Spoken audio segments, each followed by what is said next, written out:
All right, here I go.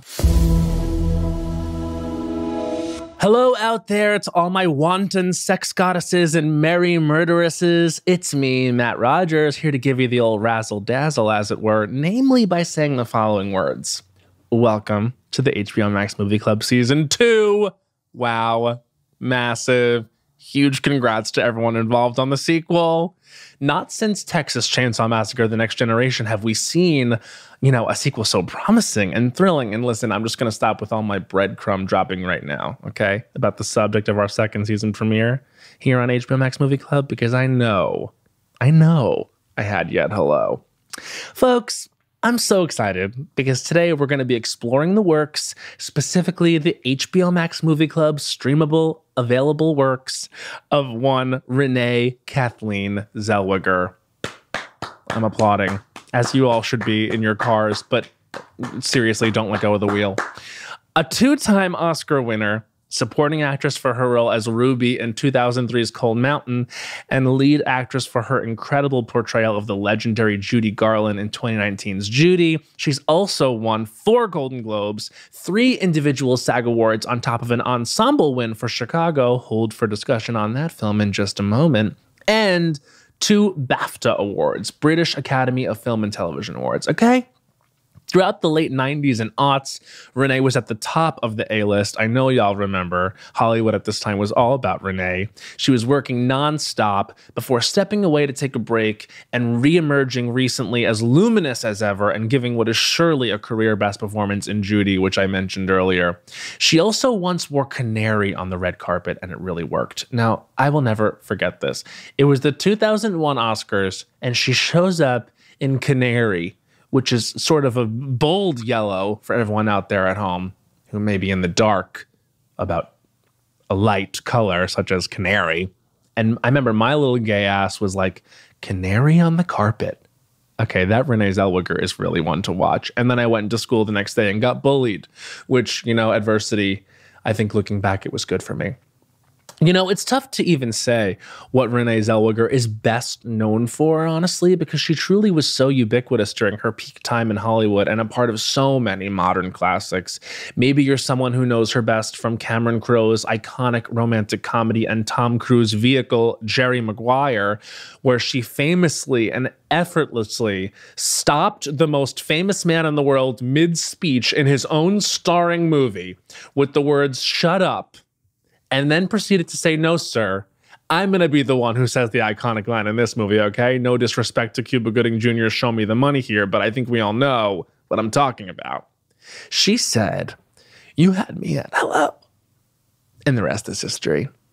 Renee goes on to, as we say in the biz, absolutely book her ass off in films that were critically acclaimed and featured the biggest and best actors in Hollywood, sharing the screen with, I don't know if you've heard of her, Meryl Streep in One True Thing, Jim Carrey in Me, Myself, and Irene, who she also dated, by the way. That probably was a ride. And also Morgan Freeman in the, I think, underrated movie Nurse Betty, which won her one of those Golden Globes I mentioned earlier.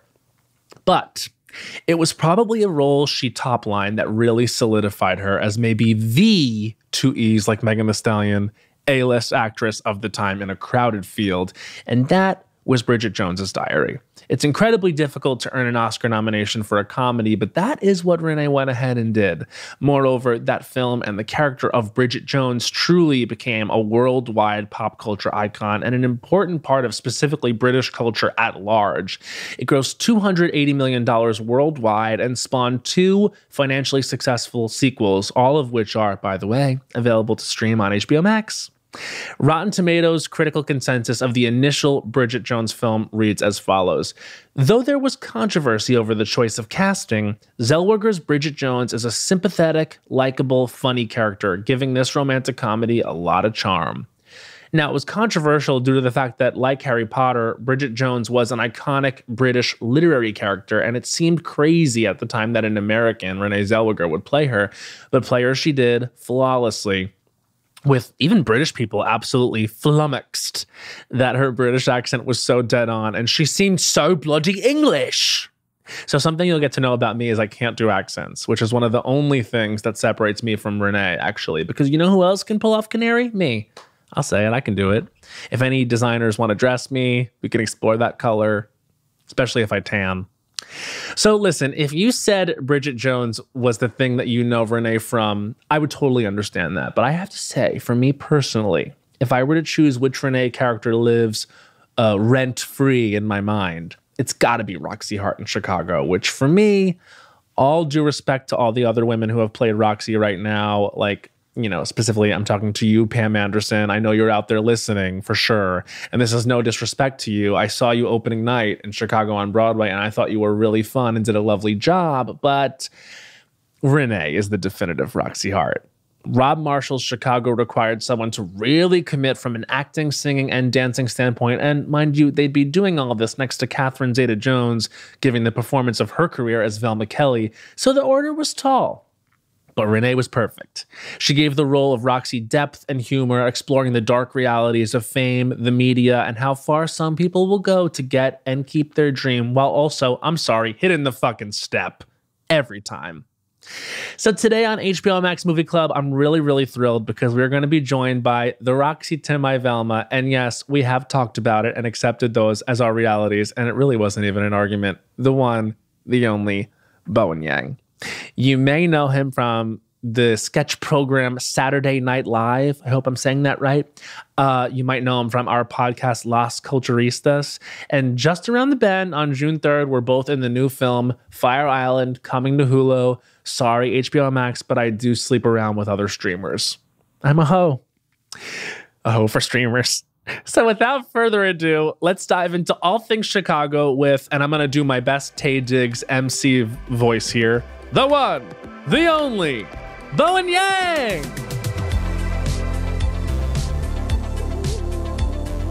The name on everyone's lips, as it were, is gonna be this girl. Thank you. You're that young upstart I've been hearing about coming for my gig. I'm Velma, honestly, you're Roxy. Wow, that's really a sort of role reversal because I take that back immediately. But were you gonna say something? I'm sorry. Well, I just feel like canonically I'm Velma and you're Roxy. So true, bestie. And we've fulfilled and performed these roles on stage in a way. Did we do Nowadays, or did we do, what do we do as Velma years ago at The Annoyance? Remember when, so we have a friend, Henry Kapersky, and he used to do these mashups. And we did, years ago at the Annoyance Theater in Brooklyn, we did a mashup of the music of Chicago, but the plot of Black Swan. Yes. And Bowen was Natalie Portman / Roxy. And I was Mila Kunis / Velma. And it really worked. It really worked, but wouldn't you say that the Mila Kunis in Black Swan is like the upstart coming for the gig, for the established person? I would say that that's true, but I would also say that, you know, spiritually and like sort of energetically, Mila certainly occupies a Catherine Zeta space just in the sheer amount of eye makeup applied. You know what I mean? Absolutely. We can all agree. Very 1920s eye makeup on that one. Exactly.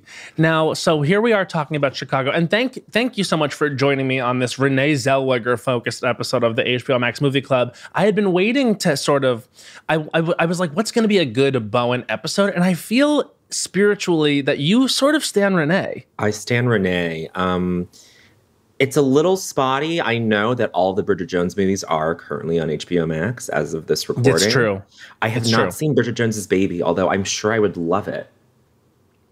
Yeah, because who doesn't want to check in with Bridget? You know what I mean? I mean, she really, I discussed in the intro to this episode that really she is the British pop culture icon, sort of saying to Harry Potter, I'm coming, girl. You know what I mean? Sort of saying to Hercule Poirot of Agatha Christie novels, honey, step aside.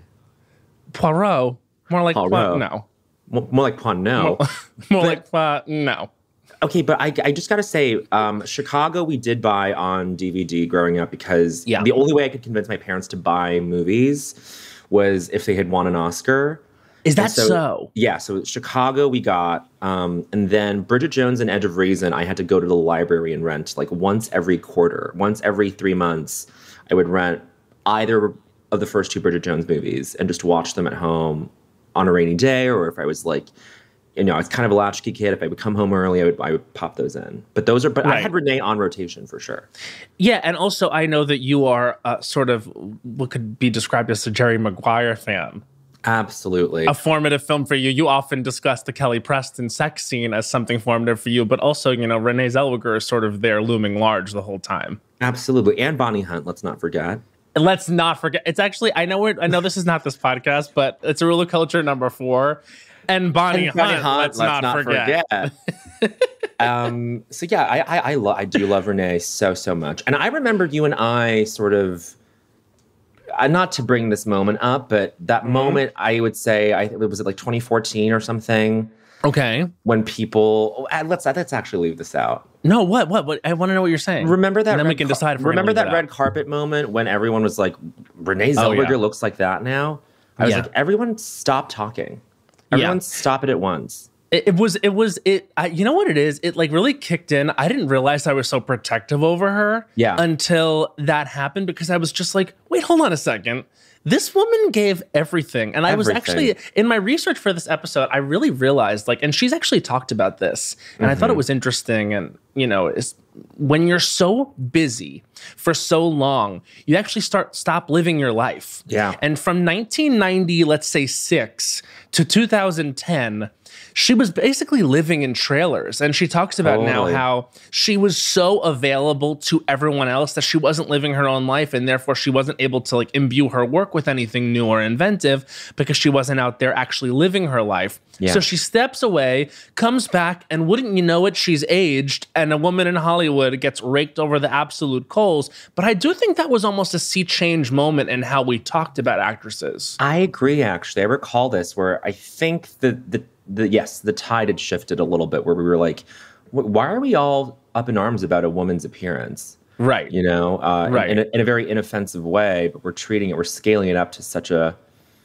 I don't know, an annoyance, a violent annoyance. Anyway. How dare she appear looking not like we remember her from the time when she was an A-list actress exclusively appearing on red carpets and in glamorous lead roles in film. Yes. She shows up and all of a sudden it's like, that's not what I remember from New in Town. Exactly. Oh my God. Not you ever seen New in Town? New in Town. I don't think so, but I remember just being obsessed with the title as everyone was. Just a great title. Remember the poster, just her in a fridge. It's I think obviously she was I don't remember the plot of New in Town, and I did review it for the NYU newspaper. Okay, when I was a freshman in college, I did give it. I panned it. You panned it. I unfortunately panned New in Town, but the poster for New in Town is her in a little cute little mini dress, and she's in a tundra. Are you pulling it up? I'm pulling up the cover. Yeah, just sitting on a big Louis Vuitton suitcase. Yeah, she's new in town. She came in with her Louis Vuitton stuff. She's a fancy reporter. We're gonna probably correctly guess. Yes. And I think Harry Connick Jr. plays her man of the wilderness there, and he Harry sort of sweeps her off her feet. Yes. Siobhan Fallon Hogan is in it. Oh wow. Pretty cool. I remember pretty cool stuff. Renee just had a pretty desirable career in Hollywood. Still does. Still gets. Obviously recently won an Oscar, but I just remember just thinking Renee was it. Yeah, and I also mentioned at the top of this episode before you came on, she iconically wore canary on a red carpet one time at the 2001 Oscars. Yes. She was in, I don't know how to pronounce the designer's name, but it's Jean Desses, I'm going to say, Desses. As someone who speaks French, am I getting that right? Desses. Yeah. Des or Desses. Yeah, it depends on if there's an accent aigu on the E, on the second E. First of all, talk dirty to the audience, why don't you? Oh my God. Now I'm screaming like I'm Renee Zellweger in Texas Chainsaw Massacre: The Next Generation. But so she wore canary on a red carpet, and ever since then I'm like, that is power. When you can stand on the red carpet at the Academy Awards and say, I'm wearing canary tonight. That was the Imperial phase.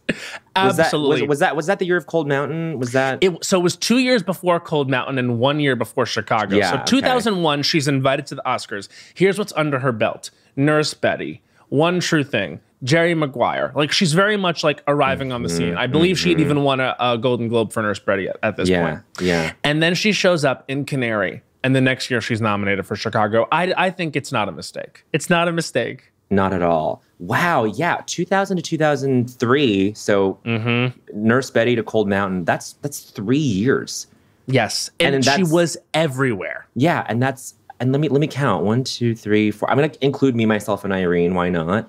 A Jim Carrey vehicle. But 1, 2, 3, 4, 5, 6, 7, 8. 8 movies in 3 years.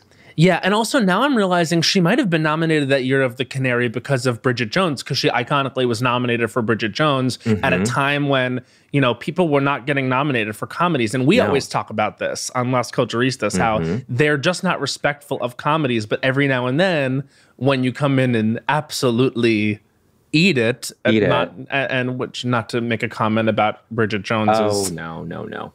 But you break through. You break through. Yeah. Remember? And that was another thing too. And this is like, it's indicative of something I have to examine, that I even say that, because do you remember it was a huge pop culture moment when Renee Zellweger was going to gain weight to play Bridget Jones? They have been obsessed with her appearance and weight so intensely. Yeah. The fact, I feel like she has emerged victorious in the end. And now, it all. But even today, people are sort of, I don't know. I feel like she hasn't been given the grace to like just be accepted in her appearance, because even today people are sort of taking issue with the way she's presenting herself in her current work and The Thing About Pam. Yeah, and The Thing About Pam, which is I guess we're in a fat suit for The Thing About Pam. Yeah, and that's unfortunate. We can't really, but I don't know. It's tough. I mean, I think people do kind of index Bridget Jones as a moment where it's, a woman who has the resources to fluctuate weight and kind of consciously decide and toggle between, different kinds of between different sizes, basically. Yeah, and also it's not dissimilar to things men have done for so long. And Absolutely. Of course, they only get praised for doing it. But then when it's an actress, they're like, but why would you do that? Right. Why would you gain 25 pounds to get to the weight of 136 to play Bridget Jones, which I believe is like the heaviest Bridget Jones gets in that movie, is like, I weigh 136 pounds and everyone was gasping for breath. I know. It was the first diary entry in the first movie is, I want to lose 20 pounds. And she's 136. I'm like, honey. Like, what are you doing? I mean, and even positively wayfish. Even in the Batman recent release, also on HBO Max, like, Colin Farrell's in a fucking prosthetic, bag. Like, that's not really a story. That's not a narrative that people attach to male actors, and that's still the reality, whatever. No, but it is interesting. She doesn't get the credit for being as chameleonic as she is. Totally. And then, of course, she then, gets Oscar nominated for Chicago, loses to Nicole Kidman in The Hours. We could debate that one, but then wins for Cold Mountain. Sort of, I believe like the last movie she really did during that era was like Cinderella Man with Russell Crowe, and then it felt like she phased herself out and then reemerged later with the Judy of it all. Right. Do we discuss now whether or not Nicole deserved the win over Renee? Let's absolutely get into it, because my opinion is no. That Renee deserved to win. I believe that Renee Zellweger... So this is what I think should have happened. Yeah. I believe that Nicole Kidman should have won her Academy Award for Moulin Rouge. I do not believe that Halle Berry should have won the Academy Award that year. Just going to bravely say that. So then does that carry over into 2002? Yes, because in 2001, that could have happened. And then the next year, they wouldn't have felt the need to sort of reward and overdo Nicole Kidman.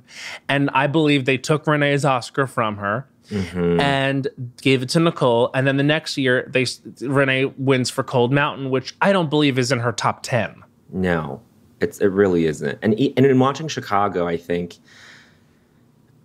that I can picture other actors playing Roxy. Sure. But there's something about Renee that is indelible. Even in the way, I mean, I rewatched the movie in preparation for this podcast. Thank you. So did I. It unlocked so many memories. I used to watch this movie. I wore this movie out. And Absolutely. can I just like give you like a little soundbite that might unlock something? Yes. She shoots Fred. She goes, "You son of a bitch!" Like the way she says, "You son of a bitch!" It's depth. It's depth. And even, oh my God, even in the end, when it cuts from nowadays into her singing it in her audition to these men. Yes, the reprise. The reprise when she goes, and that's good, isn't it? Grand, isn't it? And then yes, oh my God. Okay, so know. It's like she's given up. She's kind of like so self-conscious and vulnerable. She's like, I don't know if this is working. I'm kind of humiliated by this experience. Like, Renee gave it that in just one little sound.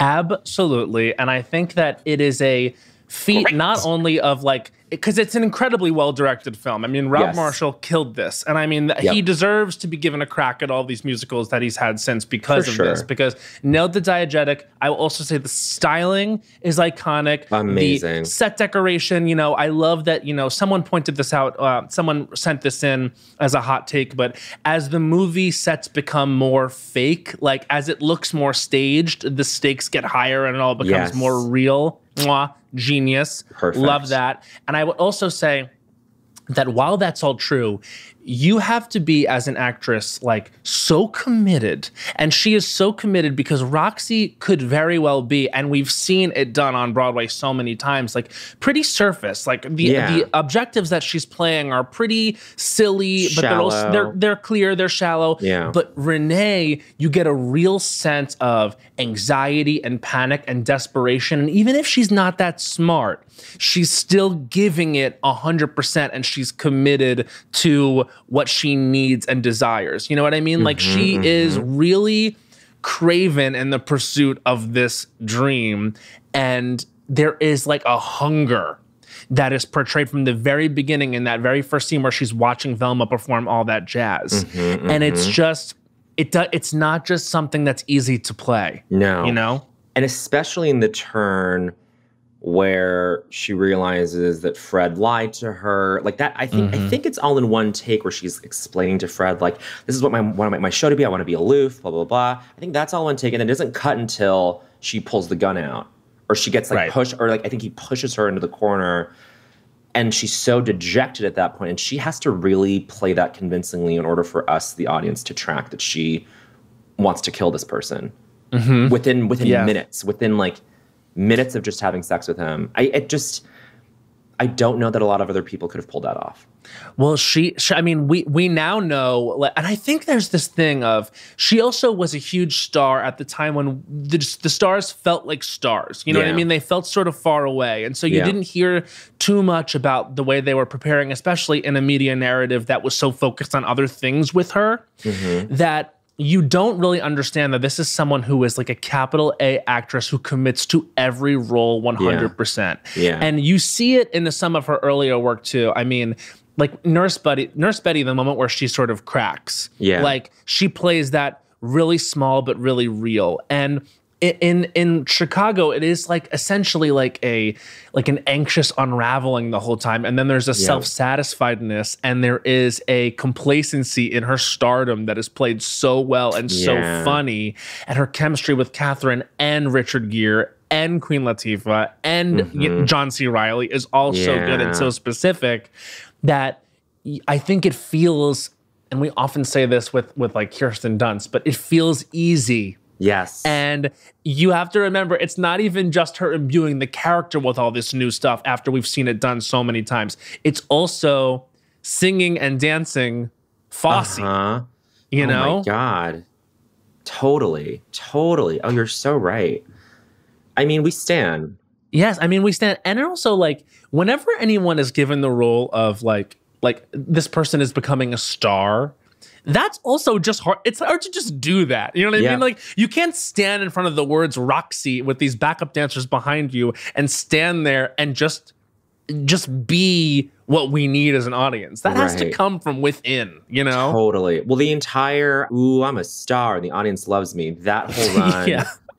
If you go back and watch that, just on a choreographic level, it feels like completely effortless. Yes. But she's being handled by a group of men, being thrown down, being lifted up on a mirror, being thrown back up again. It's like, but while she's delivering sort of the organizing principle of her life, like at the midpoint of the movie when the stakes are the highest they are in the movie, where she's so famous, she has what she wants.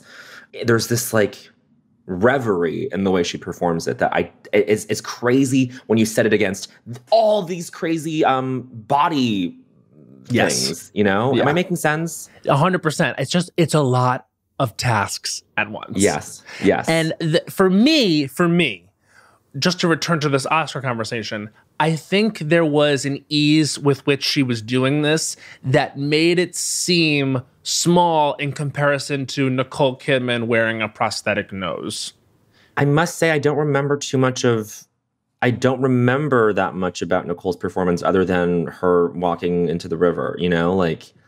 Certainly, what we pull from the Nicole performance is the nose, the Virginia Woolf of it all. Yes, the walk into the river. That's the final image of the film, and I do think The Hours is a good movie. I love The Hours. She has a great scene by the train where she says to her lover, you know, if it's between a life of unhappiness, the way I'm living now, and death, I choose death. And that was, I guess, her Oscar clip. But for me, it's like this is something that a lot of people could do. Yes. And also in a movie where she shares top billing with two other actresses. Exactly. And you could actually argue that Meryl is the lead of that movie, and I believe the best performance in it. But it's just, for me, it's like, if we're looking back on this year, it's like, Renee is the one. I know.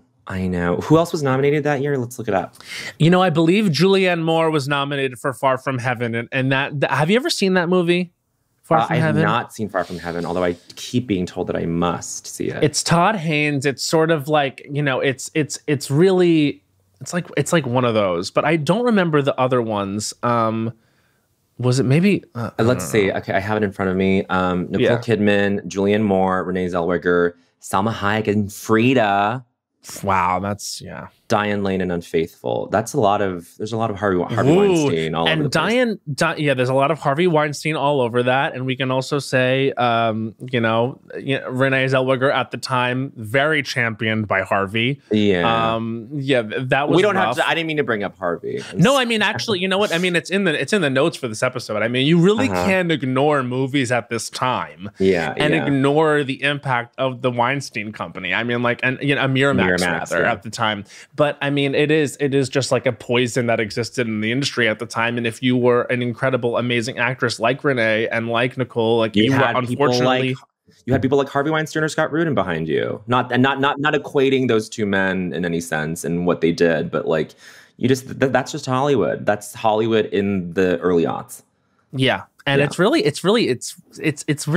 interesting to go back and listen to almost any Oscar speech of this time, because they all thank these people that were then so damned. And if they're not being thanked, then the awards are like being presented by Kevin Spacey. You know what I mean? Like, it's everywhere. When you look back at old videos of Hollywood at this time, it's like, whoa, him. Oh my God, him, not him. It's like really drenched, and you know.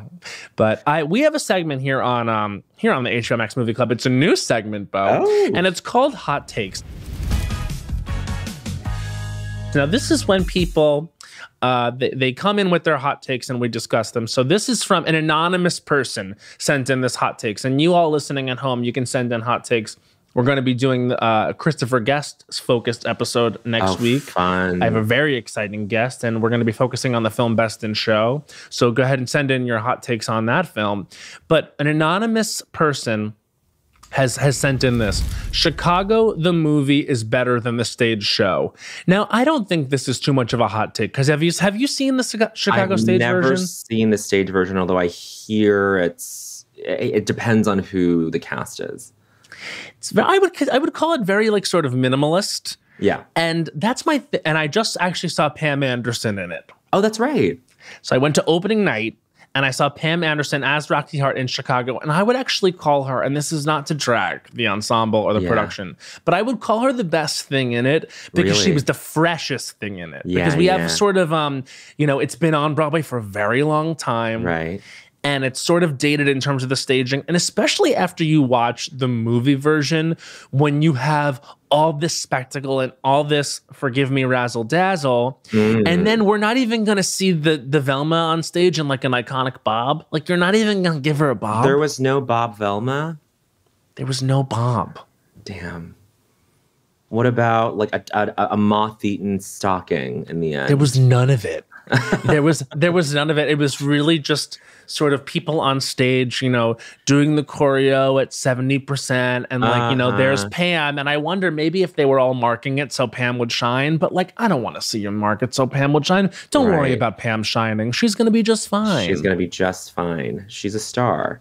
Yeah, but I mean, I wish I could say go out and see the stage version, but you don't do it. Why not? Well, for Pam or for whoever. Who are the Roxys you wish you had seen? I wish we had gone to see Erika Jane. Erika, for sure. Lisa Rinna. Michelle Williams of Destiny's Child was Roxy once, I believe. Yes, she was. Brandy. Oh my God, Brandy would have been great. They extended Brandy's run at the time. I heard she was good. Yeah, I heard she was phenomenal. And also what I loved about Brandy's Roxy in the videos that I saw is that she gave it like extra riffs. Like she was really giving it Brandy, like little vocalists. Love it. Which was fabulous. But I mean, I have to say, Renee is the only Roxy for me. Renee is the only Roxy. I wish, if I were a theater goer in the 70s, I wish I had seen Gwen Verdon, wish I'd seen Liza. I think Liza was the only replacement, or not the only replacement, but one of like the big replacements for Roxy in the 70s. Yeah. Liza as Roxy, I would love to have seen. 100%. And now we have another hot take that says, if it wasn't for the casting of Zeta Jones and Zellweger, this film would be a discount rack flick at best, says Jackson W. Jackson. I think I would agree with that for sure. You think it would be a discount rack film at best if it wasn't for Catherine and Renee? Well, no. I mean, with the direction, we would have been talking about it. I mean, it's a gorgeous film. Yes. Gorgeous film. And you must love and be obsessed with the fact still that Lucy Liu is go to hell. Yeah, absolutely. Is that woman. Yeah, iconic. Kitty, what was her name? Kitty or something. Pineapple Heiress. Yeah, like, she was. her mother owns half the Hawaiians, the pineapples in Hawaii. That's such a great. I think that character beautiful. Was in the original. Yeah. There is a character in the original, but it doesn't hit as hard as when Lucy does it. I mean, she really comes in and takes her space. I also am always, I'm an apologist for Queen Latifah in this movie. Queen Latifah turned it out. People seem to rag on Queen Latifah being in this movie, being like a weird choice for a Mama Morton, but I always loved her in this. And you know what I just listened to, which I think we have to cover? Class? They cut Class. I've tried to sing this with you at a cabaret night at the Duplex once in a while. And I just years ago, multiple times I was like, we should sing Class. And you were like, no, I don't know the song. Okay, first of all, I never said it like that because I do know the song and I've always known the song. What I meant to say was I was not off book on the song in the way that I would love to be if we're going to present it to people like at the Duplex. I mean, like that was the big time at the time. It's low stakes. I don't know. Duplex is like you go up and you just sing a song the best you can and people will appreciate it. I will say this. I was wrong. And I'm sorry. Because I was wrong and we should have sang it. And I think that when you and I do Broadway, that should be in the set list. I mean, the way Catherine and Queen Latifah do it together, really wonderful. I think a lot of the cinematography was cool too. It was just a lot of like shots where they would just sort of turn around and like they would rotate around the two. Yeah. Just a gorgeous song. So good. And it's funny. It's funny. And like I appreciate Chicago for being a Candor and a musical that is funny and the show itself is a satire on fame. Like I'm obsessed with that. And I knew that, growing up watching it too. But like, the more things change with fame, the more like Warholian it gets with people. Like, oh, everyone's famous for 15 minutes, like the way Andy Warhol predicted it would be. There are still some things about it that are always going to be true. And I think Chicago really captures a lot of the perennial things that are always going to be true about fame. Yeah, and you know what's weirdly enough, it seems to hold up more and more. I think so. That's what I'm saying. Yeah, in the fleetingness of it, and in the manipulation of the media. You know, it's really sort of ahead of its time. Totally. In many ways. Now, Bowen, I have a segment on this podcast that I call, and it really sort of is inspired. It pays homage to a bit that you do called "But How Is It a Queer Narrative?" Now, over a techno beat, I'm going to list the ways that Chicago, believe it or not, is a queer narrative. Matt, please hit my track. Here we go. Choreo. Fosse, Fosse, Fosse. The singer Maya has a featured role. Lighting that hits. Titties that sit.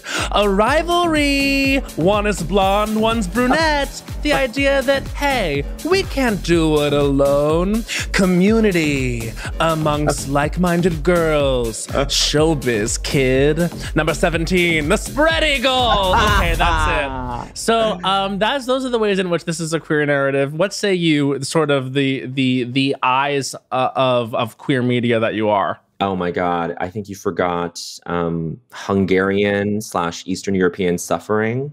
Yes, Hungarian/Eastern European suffering is obviously a queer narrative. Obviously a queer narrative. You get an allusion to incest when she goes, "He's my brother." Queer. That's all I got. I think you covered everything. You know who I forgot about? Christine Baranski as Mary Sunshine. Oh, really, just any Christine Baranski supporting role where she gets to go understandable. I mean, that's sort of a queer narrative. This is the best line in the whole movie. Are you ready for it? Yeah. As you know, my paper is dry. What do you have to say to young readers who want to avoid a life of jazz and drink? Bowen, I have to tell you, we have a segment that I'm not even going to do, which is earn the nomination. And I'm supposed to give you lines to say, but you've done it. You've done it several times. Yeah, I mean, you earned the nomination there, and with that Christine line, that Mary Sunshine line. As you know, my paper is dry. Like, so it's like Samantha. It's almost like Kim Cattrall, Samantha. Like they share some DNA. Christine and Kim share some DNA, and like the women that they portray being like powerfully feminine, indulgently feminine, like fun to watch. Like we love. We absolutely love. And can we say, like, this movie won a SAG award for best cast? This is exactly the movie that should win a SAG award for best cast, like across the board. 100%. And we haven't even talked about Richard Gere. Hot, can we say? So handsome, so wonderful, so funny. Yeah. Like when he's charm, when he's like taking Amos's money and putting it into his desk. Like that's like a quick moment of physical comedy there that I took for granted as a kid. I was like, oh, that is so cleanly played for a laugh that you just don't appreciate it until you watch it, years later. He's so good. And also the thing too is like, he really is, it's like a charm offensive in a way that's like, you get that he's playing this sleazy lawyer, but you never want him to go away. Like you are like in love with him and obsessed, we want Billy. You get it. You really get it. And like, again, a role that we could have seen played a million ways, but also just now is iconic because of the way that these three did it. And the supporting cast. I mean, All I Care About Is Love is, I think, the quintessential charm song in musical theater. Yes. For me, it's like, it's undeniable. Like the audience, it's like you said, it's like they don't want this person to go away. No, so good. And the singing was good. Great singing. I wish that Renee wouldn't have been, she had some stage fright and she didn't perform. That's right. We Move On or whatever, which was an Oscar-nominated song at the Oscars, and Catherine did it Pregnant with Queen Latifah, which we love. Right. But listen, there's time for Renee Zellweger to perform on the Oscars yet, and there's time for Bowen Yang to perform on the Oscars yet as well. If I'm going to be Velma, I want you to be my Roxy till the dying day, and I want to light up the Broadway stage with you one day and sing Class. Thank you. Thank you so much. I hope that we get to do that very soon. I'm sure we will. I just really, before we end this, I have to make everyone aware of the song Love is a Crime on the Chicago motion picture soundtrack, which is an extra original song written by Anastasia. Yes. Where it's kind of this like, it's this amazing song. Just listen to it. There are amazing lyrics such as, some might say I'm guilty of loving the first degree if a jury wants to lock me up and throw away the key. Like God. It's like a pop song, sort of like there's some like reggae influence there. It's wild. I can't believe this song was made for this movie, but go and check it out. Love is a Crime. Love is a Crime. I'm absolutely into it. Yeah. And you know what? Speaking of, it's so fitting that you bring her up on the Renee episode, because if Renee's peak was the aughts, I think we can say so was Anastasia's. So was Anastasia's peak. And is it even pronounced Anastasia or is Anastasia? it Anastasia? We don't know. We don't know and can never know. The best way to honor her is to listen to that song. It's the best way to honor her. And with that, we thank Bowen Yang for joining us here on the HBO Max Movie Club. You can obviously listen to our podcast, Last Culture Recess, where we have very similar discussions as the one you've just heard. And also, you could watch the sketch program Saturday Night Live on Saturday nights. Thank you. Or you can watch Nora from Queens, currently on HBO Max. Bowen Yang, what a dance we dance. And I thank you for dancing it with me like Velma and Roxy. Anytime you want. I love you. Love you, ho. Ho. Okay, amazing.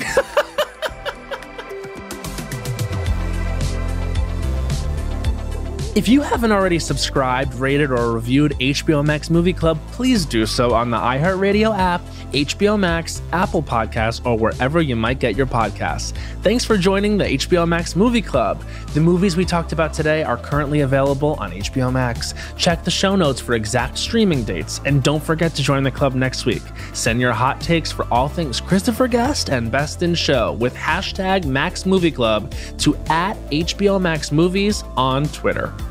If you want more Renee Zellweger after this episode, here are her films that are now streaming. Bridget Jones's Diary, Bridget Jones, The Edge of Reason, Bridget Jones's Baby, and Cold Mountain on HBO Max, and Chicago and Down with Love on HBO via HBO Max.